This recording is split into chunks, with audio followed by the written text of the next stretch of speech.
Joining us right now from Kazakhstan is His Excellency Auxiliary Bishop there, Bishop Athanasius Schneider. Good morning to you, Bishop Schneider.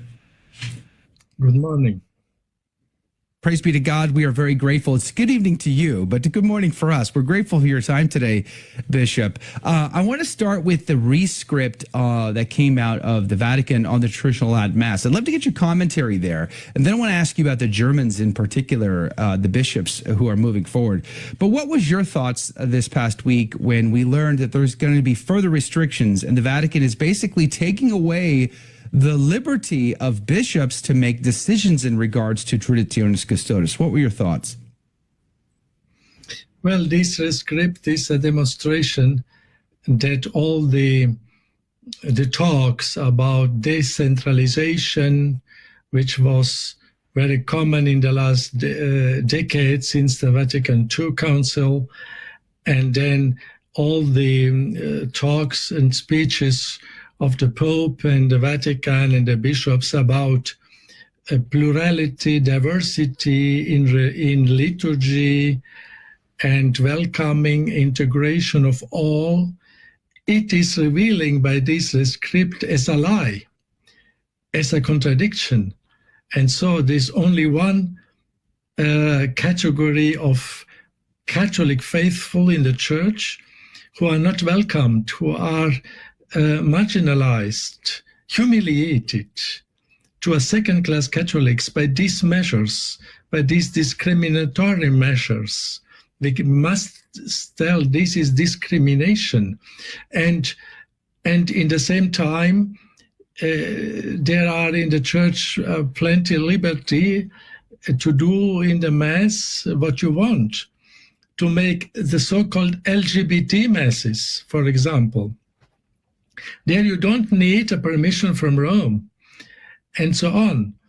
So this is a clear manifestation that the motivations and the reasons which are behind these measures of Traditionis Custodes and the others, and now the new rescript, is simply an ideological reason.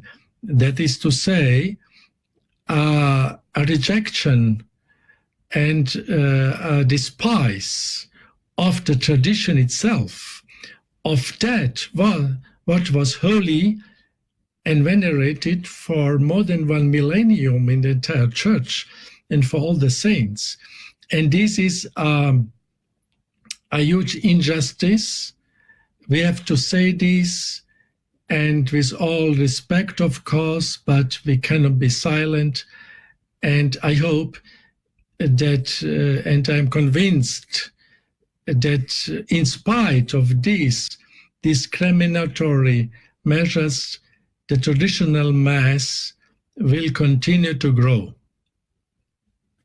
Let me ask you about how you feel as a bishop to see the Vatican further restrict your authority, your liberty, your role as bishop in a diocese. I know you're the auxiliary bishop there, but as a bishop, it seems contrary to the statements, and I made this point with Father Murray in the last segment, it seems contrary to what His Holiness said he wanted to do at the earliest days of his pontificate, which was to decentralize some of the authority in the Curia in the Vatican. It seems like we're seeing the opposite of that. And now bishops who are supposed to be brother bishops and have authority over their diocese basically have to call the Vatican to calling the home office, the corporate office, to get permission to do anything. How does that make you feel personally as a bishop? Well, it is in some way a humiliation of the episcopal office to degrade the bishops to such an extent, to treat them like small schoolboys who do not know to decide. This is a repeat contrary to what the Second Vatican Council established and wanted, that to give more responsibility to the episcopacy, because the bishops are not employees of the Pope. They are bishops by divine right, and their pastors. Of course, in union with Peter and his successors. This is belongs to the nature of Catholic episcopacy. But in the same time, they are true pastors. They are not vicars of the Pope, said the tradition of the Church. And these measures are degrading the bishops to employees, to vicars of the Pope in this concrete issue. But I repeat, in other issues where are abuses and spread of heresy, the Pope is not controlling the bishops at all. We see a continuation of to points that you just made, actually, like Father Rutnick, for instance, receiving his excommunication being lifted by the Vatican. And yet we see a persecution of traditional Latin Mass Catholics, or just Catholics in general who are pro-life, or Catholics who are very orthodox in their faith and their zealousness. And yet, to your point, no one has to ask permission to host an LGBT Pride Mass. Last year, we saw a priest in Italy say Mass in a bathing suit inside the Adriatic Sea. He was standing in the Adriatic Sea and used a flotation device as his altar, while teenagers in bathing suits were attending this Mass. And as far as I know, he's a priest still in good standing. I don't think anything happened to that priest as a result of that. So we see a double standard when it comes to what we can and cannot do. And as a traditional Catholic myself, I can tell you, I've talked to non-traditional Catholics, clergy members, bishops even, and to some degree, they can't seem to understand why we would hold on so tight to the traditional forms of piety. They can't seem to understand why we just won't come along and join the Novus Ordo. How do you see that, Your Excellency? What do I, as a lay Catholic, do I have a right to this form of the liturgy, or must I just be obedient to Holy Mother Church and come along to the Novus Ordo? I repeat, the Church never imposed such a strict one rule only. Even before the Vatican Council, the Second Vatican Council, since centuries and ages, there were different forms to celebrate. Even the Roman Rite, the Latin Rite, for example, the Dominican Rite, the Carmelite Rite. There was a rite of the Diocese of Lens in France, in Toledo, Mozarabic Rite, in Braga in Portugal, in Milan, Ambrosian Rite, but even inside the Roman Rite, these orders had their own variants of the Roman Rite, and it was considered as a richness. And so why should we, after the Vatican Council, which proclaimed the principle of plurality and diversity, even in liturgy, suddenly be so narrow-minded and compel and force all Catholics only to practice one form? Even this Novus Ordo is not it is a vague form. It is not a unique form, because the rite itself of the Novus Ordo has so many gaps, and it is not possible to celebrate this Mass in a strict, unique form all over the world. Every priest has the right to do some private additions and so on. It is allowed by the rite itself. So the nature of the Novus Ordo is itself pushing the priests and giving us a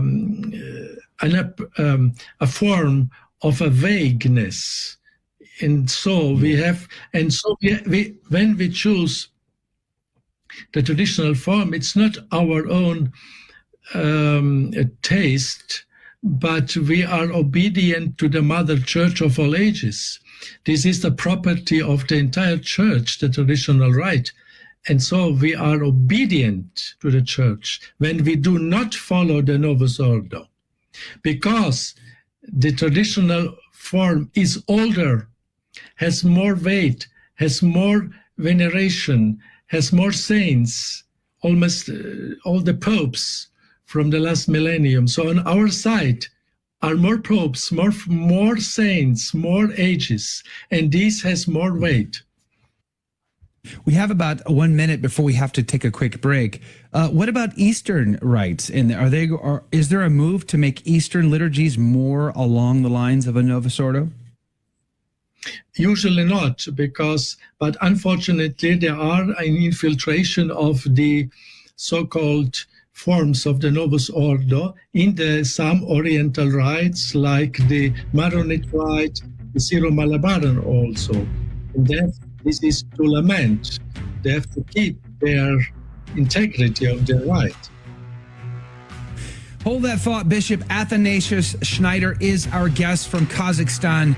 We're having a conversation about the rescript that came out. After the break, though, I want to switch topics and talk about Cardinal McElroy and also the German bishops that are meeting this week. And they've said, in spite of the warnings that have come out of the Vatican, even a recent one, they're going to move forward anyway. And we're going to get his take on all of that, plus a lot more. But Bishop Athanasius Schneider is our guest from Kazakhstan.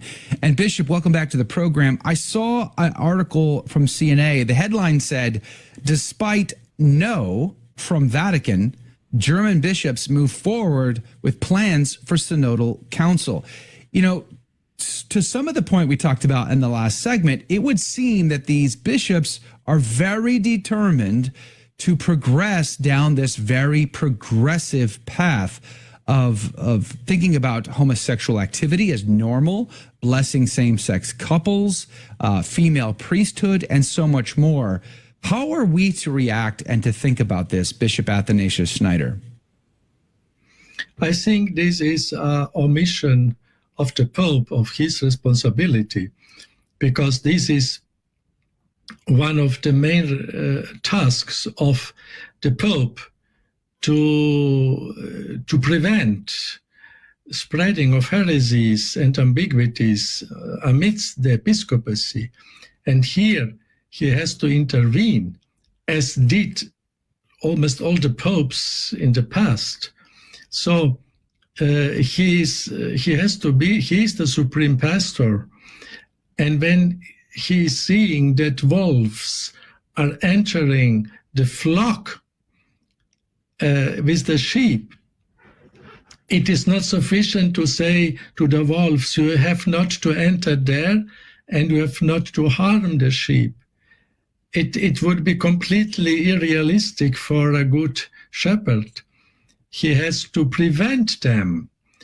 And so the Pope sent them a letter and saying not to do this. And now they say not, we will not obey.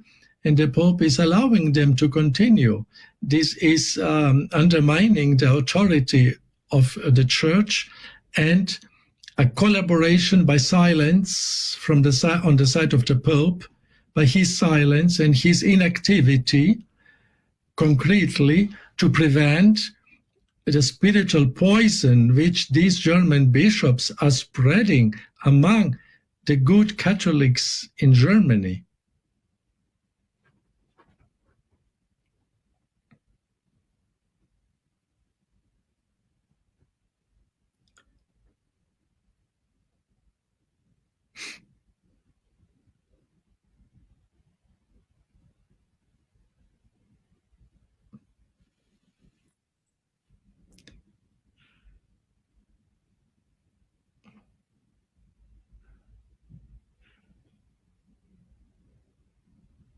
Welcome back.